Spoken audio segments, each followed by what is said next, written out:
Hello friends, hope you all are doing well. तो आज हम बात करेंगे एक बड़े थीम की जो इस क्राइसिस में हमें नज़र आ रहा है।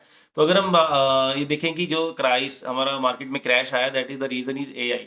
तो जो एआई है तो उसमें कौन सा एक थीम एक बड़ा निकल के आ सकता है, दैट इज़ डाटा सेंटर। क्योंकि डाटा सेंटर के बिना दैट एआई को हम मतलब उसको इमेजिन ही नहीं कर सकते हैं। क्योंकि जितना हम डाटा यहाँ पे हम सर्च करते हैं, यहाँ पे क्या रिसर्च करते हैं, एआई जहाँ भी चैट जीपीटी जितने भी हम प्लेटफॉर्म्स हैं, तो वो सारी उसकी प्रोसेसिंग के लिए हमें डाटा सेंटर्स चाहिए बहुत बड़े स्केल पे। अगर करंट सिचुएशन देखें तो हमारी जो इंडिया की कैपेसिटी है, we are having just 3% of the overall जो वर्ल्ड की जो डाटा सेंटर की कैपेसिटी है, जो कि हम 20% हम यहाँ पे डाटा प्रोड्यूस कर रहे हैं वर्ल्ड का। तो कैपेसिटी के मामले में 3% है।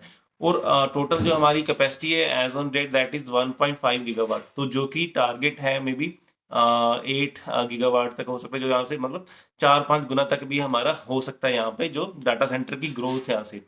तो चलिए बात करते हैं, तो इसमें कौन-कौन सी कंपनीज़ यहाँ पे बेनिफिशियरी हो सकती है। तो सबसे पहले बात करेंगे कि जो हमारा डाटा सेंटर के डेवलपर्स हैं, तो उसमें जैसे हमारा अनंतराज और टेक्नो इलेक्ट्रिक आ जाता है, उसमें अदानी और रिलायंस भी आ रहे हैं। तो जो 2 लिस्टेड कंपनी है हमारे पास, अनंतराज और टेक्नो इलेक्ट्रिक है। तो उसके बाद हमारे पास जैसे जीपीयूज़ और सुपर हाई परफॉर्मेंस जो कंप्यूटर्स के लिए दैट इज ई2ई एंड नेटवर्क हमारे पास आ जाता है।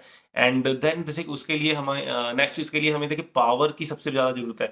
तो पावर में जैसे जितनी भी पावर ट्रांसमिशन और जितने भी ट्रांसफॉर्मर्स में कंपनीज हैं, जितनी भी केबल्स में कंपनी है, उसमें जैसे के आई पॉलीकैब और ट्रांसफॉर्मर वोल्टैम ट्रांसफॉर्मर, और जैसे और हमारे पास इसमें एनर्जी में से सीमेन एनर्जी आ जाता है, स्टरलाइट सॉरी श्नाइडर इलेक्ट्रिक आ जाता है। ये सारी पावर से रिलेटेड, हिताची एनर्जी है, जी वर्नोवा, तो ये सारी कंपनीज हमारे पास इस पावर सेक्टर से रिलेटेड जो इसमें बेनिफिशियरी हो सकती हैं डाटा सेंटर की थीम से।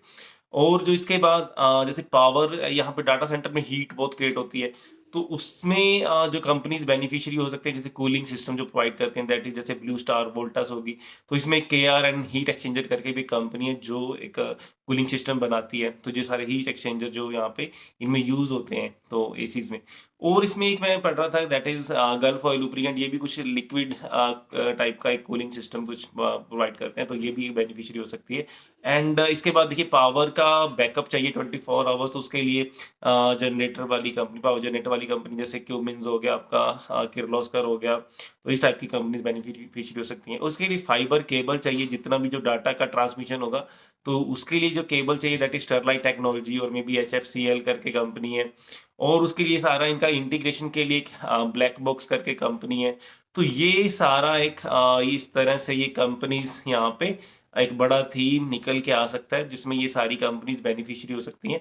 तो अगर आप एक लॉन्ग टर्म इन्वेस्टर में भी इस टाइम पे थोड़ा सा ऑलरेडी स्टॉक रन अप कर चुके हैं, तो हो सकता है थोड़ा बहुत वोलेटाइल रहें। बट अगर आप एक लॉन्ग टर्म इन्वेस्टर हैं, तो you should keep a watch list of the companies which are beneficiary of this data center theme. तो मे बी यहाँ पे एक आने वाले टाइम में बड़ा पैसा बन सकता है। There is no recommendation from our side, तो बट आप अपने जो भी फाइनेंशियल एडवाइजर के एडवाइस से इन कंपनी में इन्वेस्ट कर सकते हैं। Thank you very much.